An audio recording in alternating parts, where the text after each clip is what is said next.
Pemerintah Kota Palembang membawa siswi SD ke rumah sakit untuk diperiksa setelah matanya memerah. Polisi juga telah memeriksa 4 saksi menindaklanjuti laporan keluarga. Seorang pria di Bandar Lampung menghabisi mantan istrinya karena dipicu sakit hati.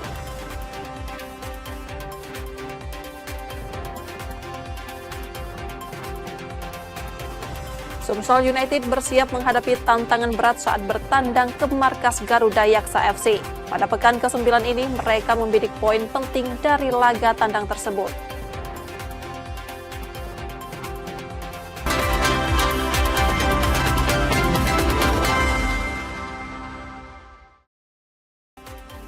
Selamat pagi saudara, apa kabar Anda hari ini? Seperti biasa kami akan membuka hari Anda dengan sejumlah laporan menarik dari Sumatera Selatan dan daerah lain di Sumatera bagian selatan. Selain berita utama tadi masih ada informasi-informasi menarik lainnya yang akan kami sampaikan. Bersama saya Rizka Silviana, inilah Kompas Sumbaksel selengkapnya. Di Kompas TV Independen, terpercaya.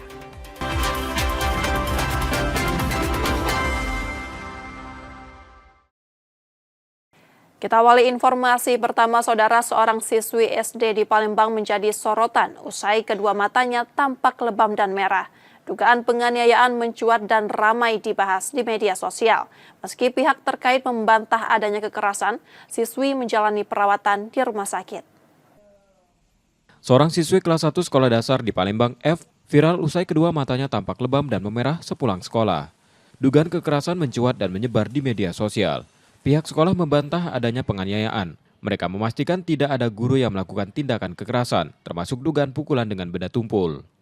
Wali muridnya mengirim surat bahwa anak ini Akmal Fatia tidak bisa masuk sekolah, disertakan surat keterangan dari dokter tadi istirahat 3 hari. Jadi kami pastikan kalau dari pihak sekolah tidak ada sama sekali tindak kekerasan, apalagi pakai benda tumpul ataupun benda tajam.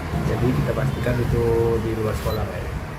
Kurang tahu juga, Mas, apakah itu di luar sekolah ataupun memang di sekolah. Yang jelas anak ini pada saat datang itu sudah ada titik merah, sedikit, belum menyebar ya, seperti sekarang ini diberitakan.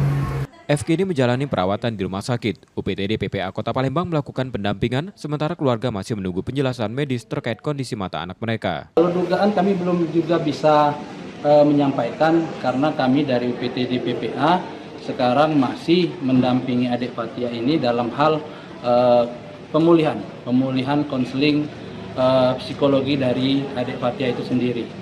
Untuk penyebabnya kami belum bisa berasumsi. Jadi dokter tadi menyarankan apa, Bu, kata Ibu?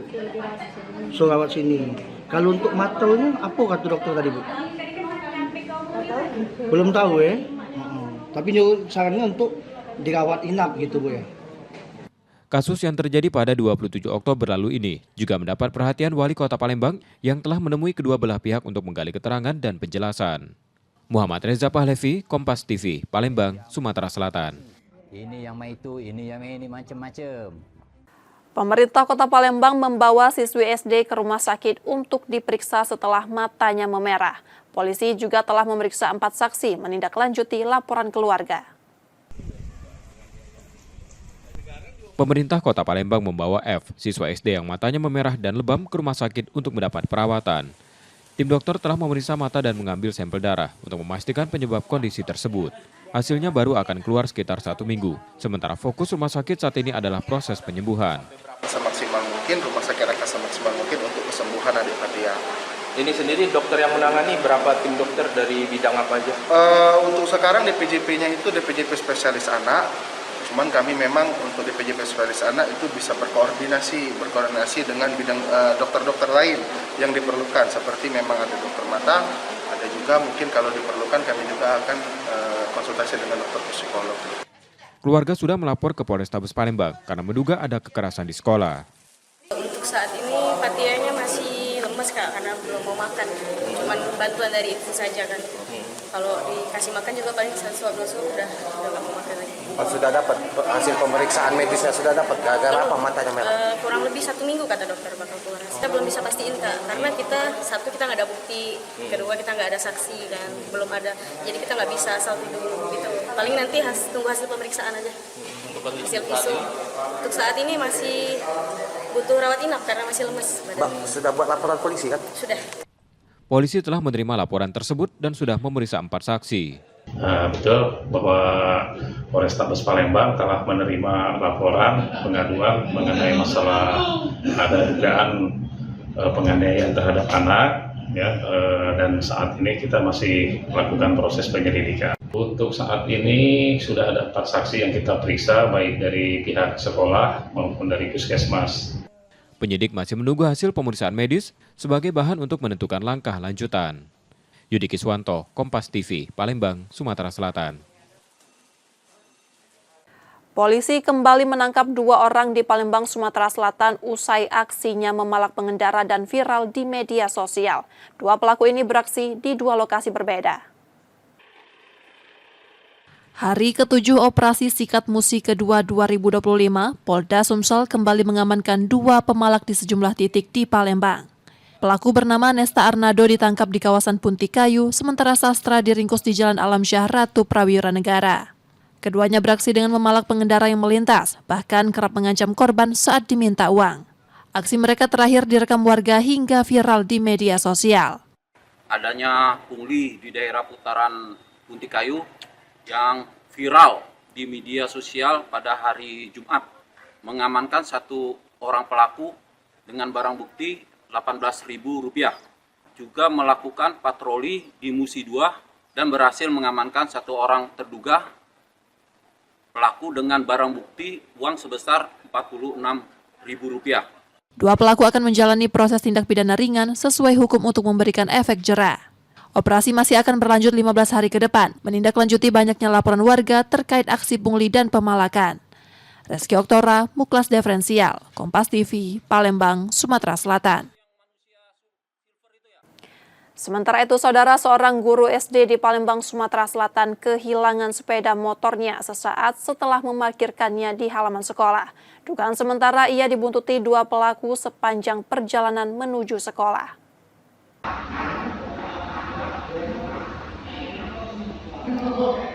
Aksi pencurian sepeda motor terekam CCTV di halaman parkir SD Negeri 44 Palembang.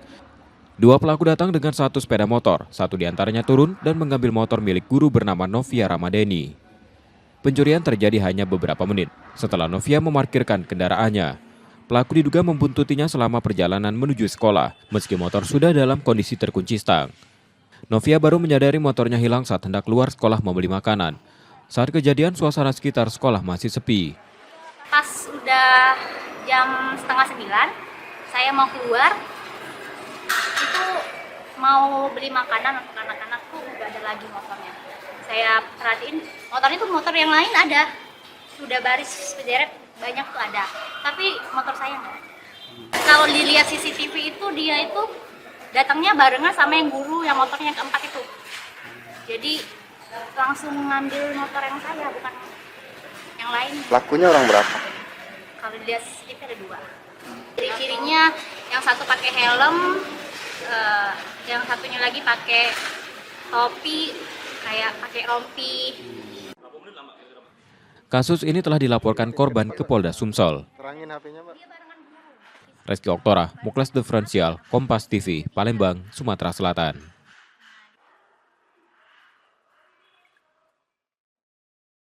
Viral di media sosial aksi pencurian handphone seorang pengemudi ojek online terekam kamera pengawas di Palembang, Sumatera Selatan.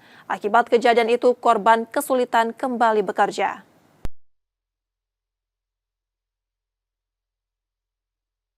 Rekaman CCTV memperlihatkan seorang perempuan mencuri handphone yang tengah diisi daya di musola kawasan Ilir Timur 2 Palembang. Sebelum masuk, pelaku mondar-mandir di depan musola diduga memastikan situasi. Korban Anung Widijatmiko, pengemudi ojek online yang sehari-hari menumpang di musola karena tidak memiliki tempat tinggal, sedang tertidur saat kejadian berlangsung pada dini hari. Ia baru menyadari handphonenya hilang saat hendak sholat subuh. Pencurian ini membuat Anung kesulitan bekerja karena seluruh aplikasi dan data ojek daring berada di dalam handphone tersebut. 2.30-an habis saya tidur. Pada saat itu tuh yang tidak kedengaran bunyi apa-apa. Nah, pas pagi-pagi kan biasanya HP itu bunyi alarm. Kok nggak ada, kayak gitu pikiran aku ada alarm. Kulihat HP, udah hilang. Terus pas saat itu aku sadar langsung. Nah, HP aku ada yang nyuri kayak gitu kan. Ia telah melaporkan kejadian ini ke Polsek Ilir Timur 2 dengan bukti rekaman CCTV yang viral di media sosial. Reski Oktora, Muklas Diferensial, Kompas TV, Palembang, Sumatera Selatan. Setelah jeda, saudara, kami masih akan kembali dengan informasi dan sorotan menarik lainnya. Tetaplah bersama kami di Kompas Sumbaksal.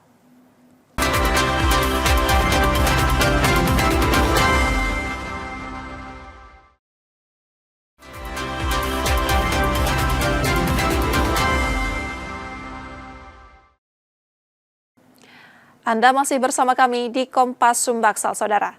Saatnya kita akan melihat sorotan dari daerah di Sumatera bagian selatan. Berikut laporan dari Bengkulu, Jambi, dan Lampung. Pemerintah Provinsi Bengkulu hingga saat ini belum mengusulkan kuota BBM untuk tahun 2026 ke pemerintah pusat. Hal ini dikarenakan Pemprov masih mengumpulkan data kebutuhan BBM dari pemerintah kabupaten kota. Namun jika dilihat dari tahun-tahun sebelumnya, usulan kuota BBM dipastikan akan bertambah menyesuaikan dengan banyaknya kendaraan yang ada saat ini. Untuk tahun 2025, Bengkulu mendapat kuota BBM dari BPH Migas sebesar 109.000 kiloliter untuk solar, naik sedikit dibanding tahun 2024 lalu, serta di 250.000 kiloliter untuk kuota Pertalite. Pemprov menargetkan pertengahan November, usulan kuota dari masing-masing daerah akan rampung, sehingga akan diajukan ke pemerintah pusat untuk dikaji sebelum akhirnya mendapat kepastian kuota BBM. Tahun kan kita mengajukan kuota BBM untuk Provinsi Bengkulu. Nah, kuota ini yang kita dapat usulan dari masing-masing kabupaten, kota yang kita globalkan menjadi kuotanya Provinsi Bengkulu. Nah, ini kita masih menunggu ya mungkin dalam minggu ini lah cepat seperti itu. Nanti kita akan lanjutkan lagi ke pusat. Nah, apakah penambahan kuota ataupun tidak kan masih dikaji oleh pusat sendiri seperti itu. Karena data ini penting, ya data inilah yang kita selalu minta kepada kabupaten kota supaya betul-betul tahu kebutuhan di masing-masing daerah. Ya. Meski nantinya ada penambahan usulan kuota, semua keputusan pemberian kuota BBM untuk Bengkulu berada di pemerintah pusat. Bayazir Al-Raihan, Kompas TV Bengkulu. Dinas Sosial Provinsi Bengkulu mengusulkan sebanyak 325.854 warga tak mampu untuk menerima bantuan langsung tunai sementara kesejahteraan rakyat. Warga yang diusulkan adalah warga yang masuk dalam desil 1 hingga desil 4 data terpadu sosial ekonomi nasional. Dari jumlah usulan tersebut, saat ini sebanyak 150.650 warga telah diverifikasi dan akan divalidasi kembali untuk memastikan layak menerima bantuan tersebut. Bantuan ini disalurkan untuk 3 bulan sekaligus, dari Oktober hingga Desember sebesar Rp900.000 dengan tujuan membantu meringankan beban ekonomi warga. Per tanggal 29 Oktober 2025, total yang kita usulkan semuanya tuh 325.854. Kita usulkan oleh kabupaten kota yang sudah diverifikasi sampai saat tanggal 9 itu 150.650 yang baru diverifikasi dan kita masih nunggu total yang mendapatkan masih menunggu validasi dari Kemensos. Bantuan ini nantinya akan disalurkan langsung setelah proses verifikasi dan validasi tuntas di Kemensos. Bantuan ini juga diharapkan mampu menjaga daya beli masyarakat sehingga aktivitas ekonomi terus bergerak. Bayazir Al-Raihan, Kompas TV Bengkulu. Pejabat lainnya. Pemasangan barcode ke kendaraan dinas milik pemerintah Provinsi Bengkulu dimulai usai pelaksanaan apel pagi di kantor Gubernur Bengkulu. Barcode yang dipasang pada kendaraan dinas merupakan inovasi digitalisasi baru yang diterapkan untuk memudahkan segala urusan administrasi kendaraan. Nantinya dengan menggunakan ponsel, pemilik kendaraan dinas dapat mengecek langsung data kendaraan yang sudah tertera dalam barcode tersebut, mulai dari tahun kendaraan, spesifikasi kendaraan, hingga jadwal membayar pajak kendaraan. Selain sebagai bentuk inovasi, pemasangan barcode ini guna memudahkan pengguna kendaraan untuk taat pajak. Terlebih beberapa waktu lalu, saat dilakukan pengecekan, banyak kendaraan dinas yang menunggak pajak dengan alasan lupa. Nanti dengan QR code ini kita bisa langsung mengecek ya dengan HP masing-masing ya tentang profil atau data kendaraan kita. Ya semuanya lengkap. Kapan dibelinya, tahun beli kapan, kemudian nomor mesin, nomor kemudian harga belinya berapa, ya kemudian tadi bayar pajaknya kapan, sehingga ini memudahkan kita ya terhadap kendaraan dinas nanti untuk memastikan ya data-data itu nanti menjadikan kita untuk lebih patuh ya dalam membayar pajak, salah satu di antaranya. Dengan pemasangan barcode ini, pemilik diharapkan lebih baik dalam menggunakan kendaraan dinas dan menjaga aset yang diberikan oleh pemerintah. Bayazir Al-Raihan, Kompas TV Bengkulu. Tim gabungan Reskrim Polsek Jaluko dan tim Resmo Polda Jambi menangkap 7 anggota orang geng motor usai terlibat aksi tawuran antar geng motor di Jalan Lintas Sumatera, Desa Mendalo Darat, Kecamatan Jaluko, Kabupaten Muaro Jambi. Bentrok antara geng motor ini terjadi setelah kedua kelompok saling tantang di media sosial. Akibat kejadian ini, 2 orang mengalami luka di bagian kepala dan tangan akibat sabetan senjata tajam. Gerombolan geng motor ini terlihat menganiaya 2 orang remaja menggunakan senjata tajam. 1 korban berhasil menyelamatkan diri, namun 1 korban lainnya dikeroyok. Dari hasil video tersebut menjadi bukti bagi polisi untuk menangkap para pelaku. 7 orang berhasil diamankan, 3 orang lainnya kabur. Pelaku geng motor yang melakukan penganiayaan anak di bawah umur yang masih berstatus sebagai pelajar SMP dan SMA. Aksi penganiayaan ini dipicu oleh kesalahpahaman sehingga terjadi saling tantang di media sosial. Kedua kelompok geng motor tersebut janjian untuk bertemu hingga terjadilah aksi penganiayaan.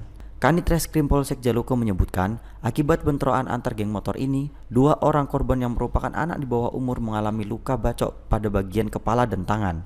Selain mengamankan 7 pelaku, polisi juga berhasil mengamankan barang bukti senjata tajam yang digunakan pelaku untuk menganiaya korban. Baik, kami dari Polsek Jaluko pada hari Kamis kemarin sore mendapatkan laporan video viral terkait adanya bentrok antar geng motor yang terjadi di SPBU Perikanan di pinggir jalan lintas, di mana ini pelaku yang melakukan pengeroyokan berjumlah kurang lebih 10 orang dan yang menjadi korbannya 2 orang. Yang korban mengalami luka bacok di bagian kepala. Itu warga mana dan?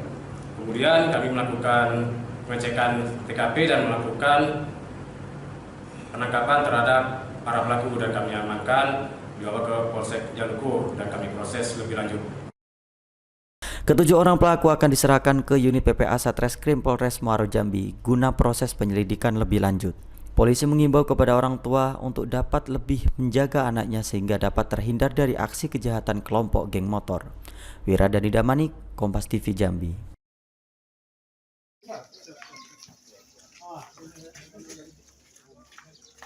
Polisi mengevakuasi jasad seorang wanita korban pembunuhan di dalam rumah di kawasan Jalan Ratu Lengkara, Kedamaian Asri Mandiri, Kedamaian, Bandar Lampung, Lampung. Korban diketahui berinisial TF yang tewas dibunuh oleh mantan suaminya sendiri, berinisial BN, yang telah ditangkap usai bersembunyi di dalam kamar rumah yang sama. Dari hasil pemeriksaan, pelaku nekat menghabisi nyawa mantan istrinya ini lantaran merasa sakit hati karena dituduh selingkuh dan digugat cerai saat keduanya masih berumah tangga. Pelaku mendatangi rumah korban dan menghabisi nyawanya dengan cara memukul menggunakan batu cobek dan menusuknya dengan senjata tajam. Mengaku sakit hati karena dituduh oleh korban melakukan perselingkuhan. Jadi dengan jasa tersebut. Kemudian pelaku masuk ke pintu melalui pintu depan di rumah karena pelaku punya kunci. Atas perbuatannya pelaku dijerat dengan pasal 340, subsider 338, subsider 351 ayat 3 KUHP dengan ancaman hukuman mati atau seumur hidup. Roma Afria Idam, Kompas TV, Lampung.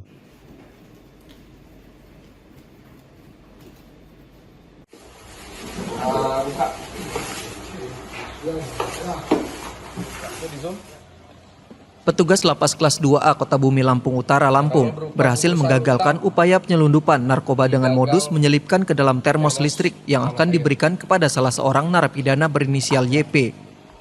Terungkapnya upaya penyelundupan ini setelah adanya laporan dari petugas kebersihan yang mengaku dititipkan barang oleh orang tak dikenal yang langsung kabur. Pihak lapas yang merasa curiga langsung mengecek dan membongkar teko listrik yang dititipkan hingga ditemukan narkoba jenis sabu, ganja sintetis terselip di dalamnya. Awal informasi ini didapat melalui rekan kami yang berada di luar bahwa beliau dititipkan barang. Nah, sehingga diinformasikan kepada staf jajaran KPLP, kemudian kami tindak lanjuti.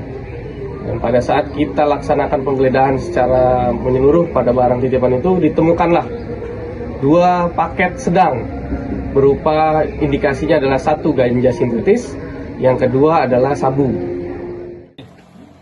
Saat ini pihak Lapas Kelas 2A Kota Bumi telah berkoordinasi dengan Satreskrim Polres Lampung Utara untuk menindaklanjuti temuan narkoba yang akan diselundupkan ke dalam lapas. Warga binaan kami laksanakan pemeriksaan untuk dilakukan penyidikan dan pengembangan lebih lanjut di Satres Narkoba Polres Lampung Utara. Tapi narkotika 1 bungkus diduga sabu, kemudian 1 bungkus plastik diduga ganja sintetis. Sementara narapidana berinisial YP warga Bandar Lampung atas kasus penyalahgunaan narkoba sudah diamankan polisi dan dalam pemeriksaan lebih lanjut. Tim Liputan Kompas TV, Lampung. Itu nyiram sekali mupuk juga. Oh gitu ya. Jadi nanti sambil ini. Warga desa Gunung Mas, Kecamatan Marga Sekampung, Kabupaten Lampung Timur Lampung, kini tengah ramai menggeluti usaha budidaya tanaman buah alpukat. Budidaya buah dengan bentuk fisik besar dan lonjong jenis mentega varietas baru yang diberi nama alpukat Sigar ini ditemukan oleh Anto Abdul Mutolib yang berhasil melakukan kawin silang terhadap berbagai jenis alpukat lokal unggulan pada 10 tahun lalu. Selanjutnya varietas baru jenis alpukat tersebut ditanam di kawasan hutan lindung Lampung Timur untuk merehabilitas lahan kawasan Register 38 Gunung Balak, Kecamatan Sekampung Udik. Hingga saat ini, tanaman buah itu tak hanya menjadi pokok untuk rehabilitasi, tetapi semakin berkembang menjadi tanaman penopang perekonomian warga. Ya, kalau kita bibit alpukat Sigar ini kita mulai dari nol ya. Dari nol itu kita beli biji. Biji itu kita nggak harus pilih-pilih, kita harus terserah biji apa aja, yang penting biji alpukat. Dan kita perlakukan seperti yang tadi kita tunjukin di kubusan itu tadi kan. Selama 1 bulan 10 hari udah keluar, udah tinggi kan, kita keluarin, taruh di tempat yang tadi itu di bawah lubuk itu tadi. Terus lakukan kita mencari entres atau yang buat kita sambung pucuk itu nanti ya, sambung pucuk itu.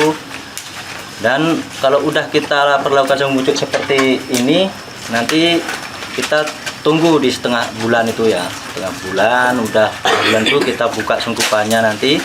Habis itu kita tinggal nunggu tunasnya itu. Dan kalau udah tunas, nah kita baru melakukan perawatan selanjutnya, yaitu mengganti wadah atau media polybagnya yang agak besar. Terus udah kita jemur, kita perawatan pupuk aja, nanti tinggal tunggu tua.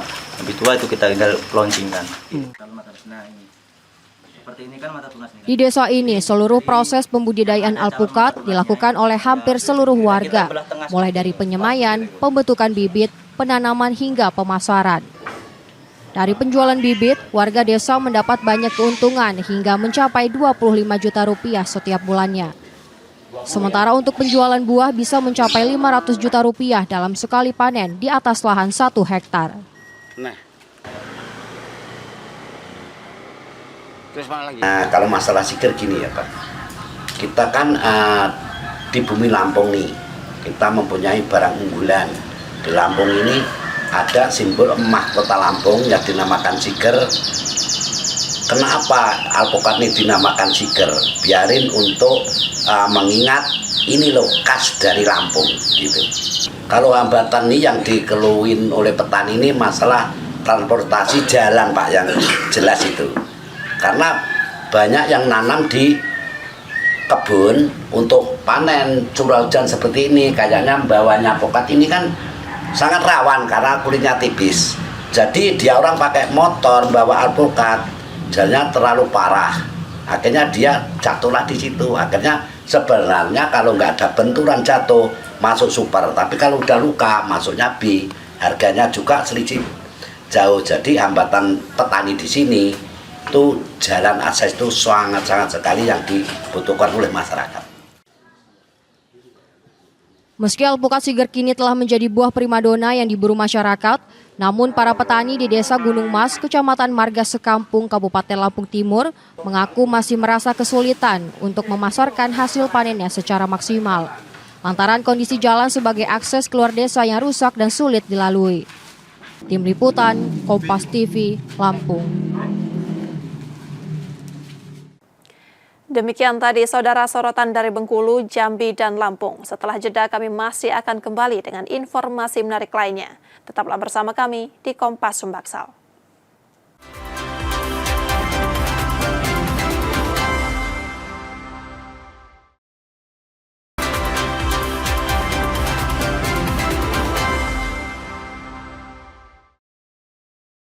Rizka Silviana masih bersama Anda di Kompas Sumbaksal, saudara. Seorang pria di Palembang ditangkap saat melintas di kawasan Bundaran Air Mancur Masjid Agung karena diduga membawa kabur motor temannya. Penangkapan yang terjadi di tengah jalan itu sempat menyita perhatian warga dan nyaris berujung aksi penghukuman warga. Seorang pria terduga penggelapan ditangkap di kawasan Bundaran Air Mancur Masjid Agung Palembang Senin 3 November 2025 pagi. Pelaku HS warga Desa Air Saleh Banyuasin tertangkap langsung korban yang tanpa sengaja berpapasan di lokasi. Penangkapan spontan ini mengundang perhatian warga. Pelaku sempat dikerumuni dan nyaris menjadi sasaran hukuman massa. Petugas Polantas Polrestabes Palembang yang melintas kemudian mengamankan situasi dan membawa pelaku menjauh dari kerumunan. HS diduga membawa kabur motor milik temannya dengan modus meminjam. Ada sekelompok masyarakat, ada keramaian, terus personil langsung mengarah, diamankan pelaku terduga penggelapan motor. Terus personil mengamankan ke pos Air Mancur, selanjutnya diserahkan ke Polsek Ilir 1. Kini pelaku sudah diserahkan ke Polsek Ilir Timur 1 Palembang untuk proses lebih lanjut setelah korban membuat laporan. Yudi Kiswanto, Kompas TV, Palembang, Sumatera Selatan. Revitalisasi Benteng Kuto Besak dimulai. Ikon budaya dan sejarah Palembang ini disiapkan menjadi alun-alun raksasa dengan ruang publik yang lebih indah, aman, dan nyaman untuk wisata dan berbagai aktivitas masyarakat.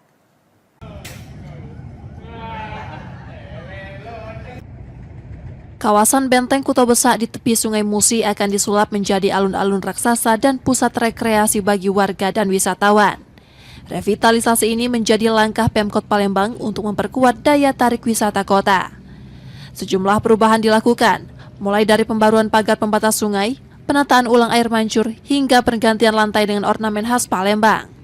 Penataan pedagang kaki lima juga dilakukan agar pelataran BKB menjadi ruang publik yang lebih lapang dan nyaman. Harapannya nanti setelah direvitalisasi itu kita punya alun-alun yang bisa dijadikan pusat kegiatan, pusat aktivitas lainnya, dan terlebih lagi bahwa kita harus sama-sama menyadari bahwa BKB ini jadi pusat destinasi wisata, jangan lagi ada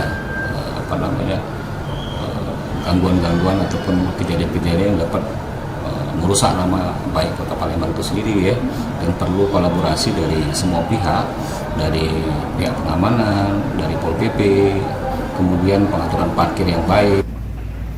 Selama proses revitalisasi kawasan BKB ditutup sementara, Tahap pertama dimulai 27 Oktober hingga 31 Desember 2025 dan akan dilanjutkan tahap kedua pada 1 Januari 2026. Muhammad Reza Pahlevi, Kompas TV, Palembang, Sumatera Selatan.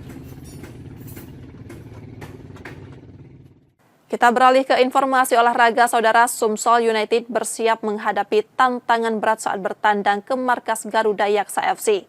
Pada pekan ke-9 ini, mereka membidik poin penting dari laga tandang tersebut.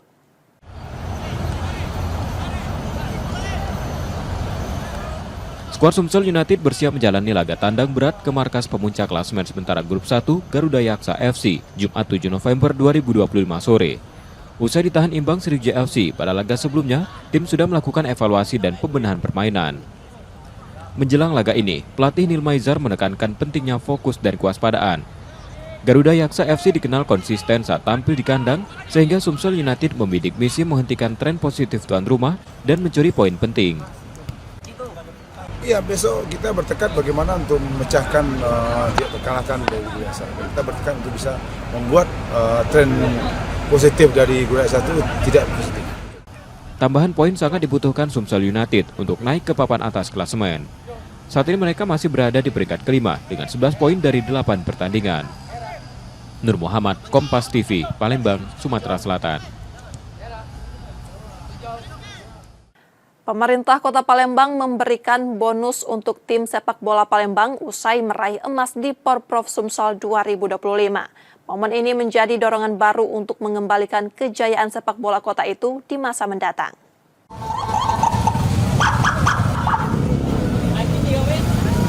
Sebagai apresiasi pemain, pelatih, dan ofisial PS Palembang diarak keliling kota usai meraih medali emas cabang sepak bola di Porprov Sumsel 2025. Pemerintah kota menyebut capaian ini membanggakan dan memberikan bonus pada tim sebagai penghargaan. Ini adalah awal dari kebangkitan sepak bola Kota Palembang. Sebuah penantian yang panjang, kita kembali kepengen Palembang jaya karena kita tahu nilai sejarah mulai dari zaman Belanda, terus dari zaman-zaman sebelumnya sepak bola Kota Palembang selalu menjadi yang sangat diperhitungkan di skala nasional bahkan internasional. Harapan disampaikan agar PS Palembang mampu mengembalikan kejayaan sepak bola Kota Palembang di masa mendatang. Memberikan apresiasi kepada jajaran kontingen cabur sepak bola yang mana mereka berhasil memberikan nama baik untuk Kota Palembang sendiri telah menyumbangkan medali emas ya, yang dimana medali emas ini sendiri yang sudah sangat kita nanti dari cabur sepak bola ini sendiri sudah vakum selama 23 tahun ya. Alhamdulillah semenjak Bapak Wali Kota Pak Ratu Dewa dan saya sebagai Ketua PSSI Kota Palembang bisa berhasil menjebol yang selama 23 tahun itu. Kemenangan ini terasa semakin istimewa, mengingat mereka harus menunggu 23 tahun sejak terakhir kali meraih emas Porprov pada 2002 lalu. Nur Muhammad, Kompas TV, Palembang, Sumatera Selatan.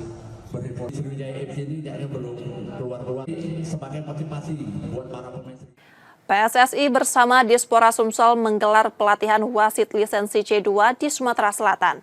Program ini diharapkan mendorong setiap kabupaten dan kota memiliki wasit berkualitas demi peningkatan mutu kompetisi sepak bola daerah. Untuk semuanya, izinkan saya Pak Kadis, karena beliau dalam... Sebanyak 48 wasit di Sumatera Selatan mengikuti pelatihan wasit lisensi C2 yang digelar PSSI bersama Dispora Sumsel.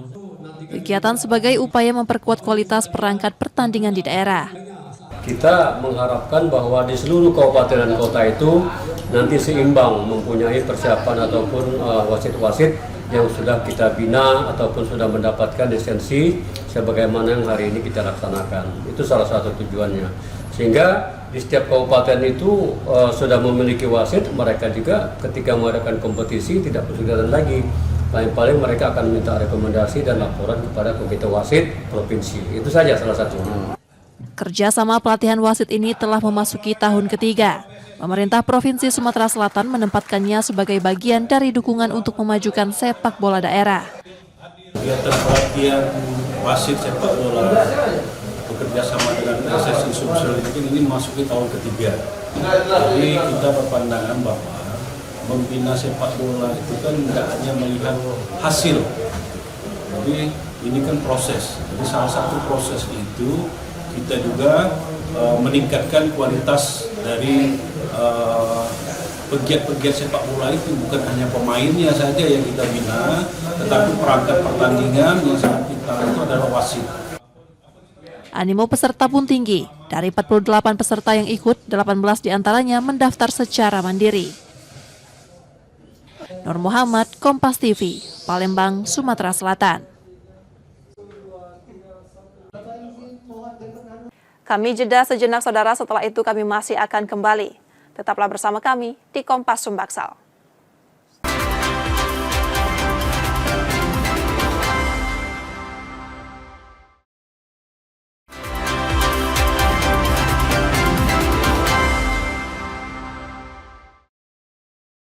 Anda masih menyaksikan Kompas Sumbaksal. Uji coba kontra Australia. Timnas Futsal Indonesia petik kemenangan 3-1, diantaranya lewat brace Brian Ig.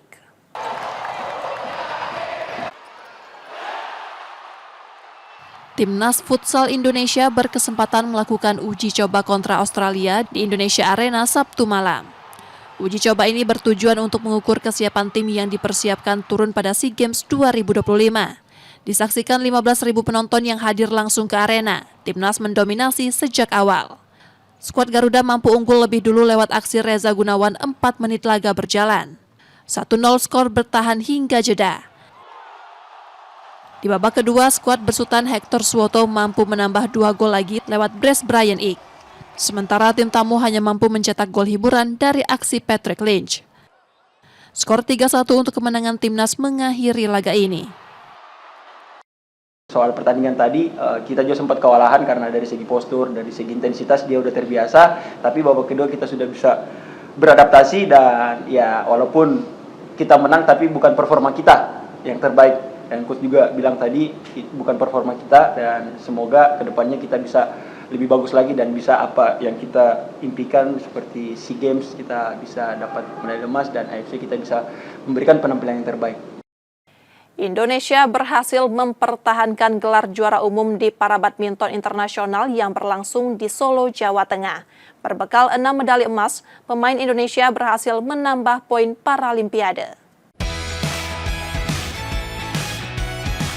Dalam partai final di Gor Indoor Manahan Solo, Jawa Tengah, Indonesia berhasil mempertahankan gelar juara umum Indonesia Para Badminton Internasional. Tahun ini lebih istimewa karena turnamen sudah berada di level 1. Indonesia meraih 6 medali emas dari ganda campuran SH6 atas nama Subhan dan Rina Marlina. Ganda putra SH3 atas nama Dimas Triaji dan Subhan, ganda campuran SL3 SU5 atas nama Hikmat Ramdhani dan Leani Ratri Oktila, ganda putri SL3 SU5 atas nama Kalimatus Sadiah dan Leani Ratri Oktila, dan Konitah Ikhtiar Syakuroh di nomor tunggal putri SL3. Salah satu peraih emas, Leani Ratri Oktila bilang, tahun ini lebih menantang karena level yang naik. Pemain yang bisa turun adalah mereka yang berada di 12 besar dunia.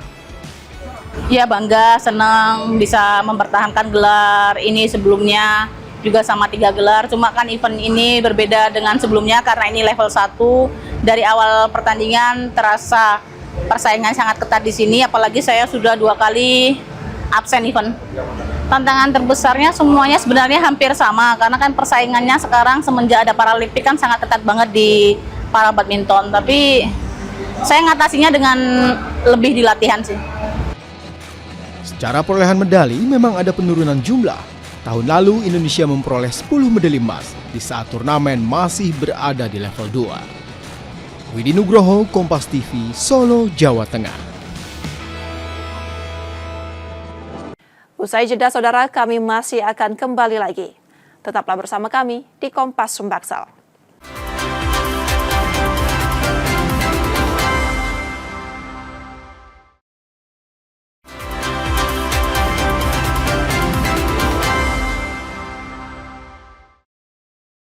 Terima kasih saudara, Anda masih menyaksikan Kompas Sumbaksal.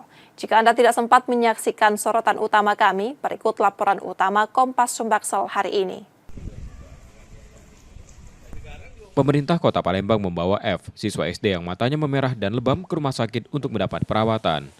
Tim dokter telah memeriksa mata dan mengambil sampel darah untuk memastikan penyebab kondisi tersebut. Hasilnya baru akan keluar sekitar 1 minggu, sementara fokus rumah sakit saat ini adalah proses penyembuhan. Semaksimal mungkin, rumah sakit akan semaksimal mungkin untuk kesembuhan adik Fatia. Ini sendiri dokter yang menangani, berapa tim dokter dari bidang apa aja?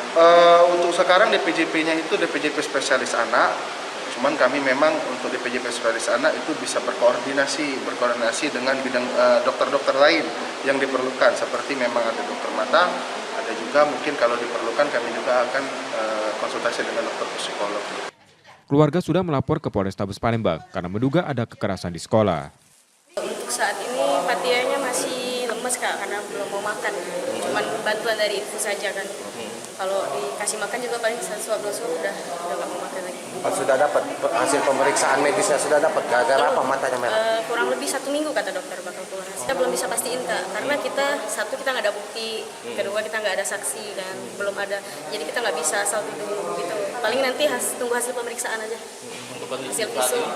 Untuk saat ini masih butuh rawat inap karena masih lemes badannya. Sudah buat laporan polisi kan? Sudah. Polisi telah menerima laporan tersebut dan sudah memeriksa 4 saksi. Betul bahwa Polrestabes Palembang telah menerima laporan pengaduan mengenai masalah ada dugaan penganiayaan terhadap anak, ya, dan saat ini kita masih melakukan proses penyelidikan. Untuk saat ini sudah ada 4 saksi yang kita periksa, baik dari pihak sekolah maupun dari puskesmas. Penyidik masih menunggu hasil pemeriksaan medis sebagai bahan untuk menentukan langkah lanjutan. Yudi Kiswanto, Kompas TV, Palembang, Sumatera Selatan.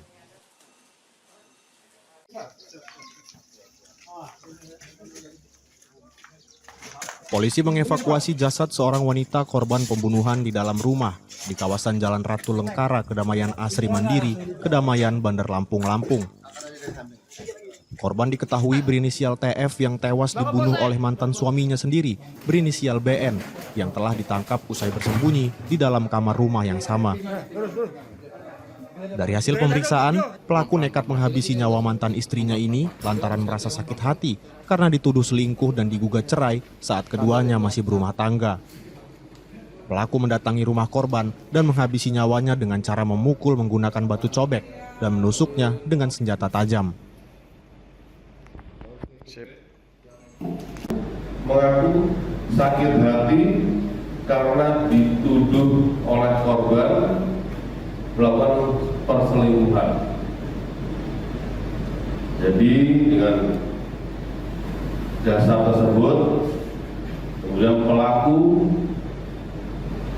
masuk ke pintu melalui pintu depan di rumah karena pelaku punya kunci. Atas perbuatannya, pelaku dijerat dengan pasal 340, subsider 338, subsider 351 ayat 3 KUHP dengan ancaman hukuman mati atau seumur hidup. Roma Friaidam, Kompas TV, Lampung.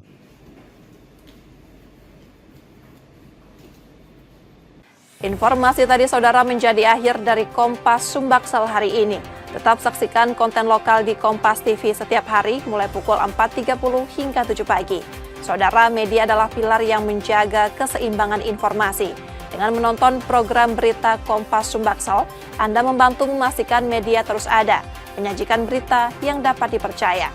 Kembali kami mengingatkan bagi Anda yang ingin berbagi informasi atau kritik dan saran, dapat mengakses media sosial kami.